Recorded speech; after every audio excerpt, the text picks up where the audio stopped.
કેટલાક શાક ઉતાવળમાં નથી બનતા, એ ધીમે ધીમે તૈયાર થાય છે, સારી યાદોની જેમ.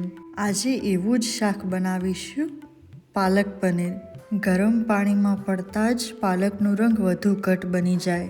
રંગ જાળવી રાખવા તેમાં મીઠું અને ખાંડ જરૂરી છે. હવે પનીરના ટુકડાઓને હળવા શેકી લઈએ. બહારથી ગોલ્ડન અને અંદરથી નરમ.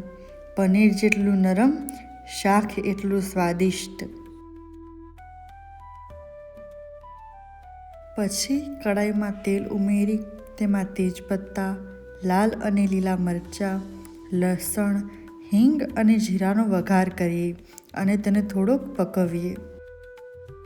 વઘાર ચડી જાય એટલે તેમાં ડુંગળીનો પેસ્ટ ઉમેરીએ અને ધીમે ધીમે પકવીએ જ્યાં સુધી તેલ છૂટું ન પડે.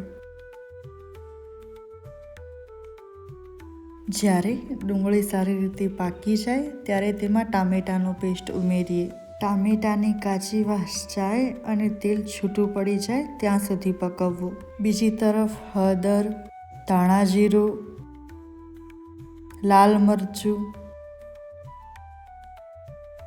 અને મીઠું તૈયાર રાખીએ.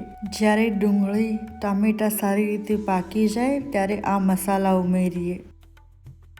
હવે શાકની મુખ્ય સામગ્રી પાલકનો પેસ્ટ ઉમેરીએ. મસાલા સાથે ભળીને એકરૂપ થાય ત્યાં સુધી ધીરજ રાખીએ. ત્યારબાદ શેકેલું પનીર ઉમેરી હળવા હાથે મિક્સ કરીએ જેથી પનીર તૂટી ન જાય. અંતમાં થોડું લસણ, આખા લાલ મરચાં અને મરચું પાવડરનો વઘાર કરીએ.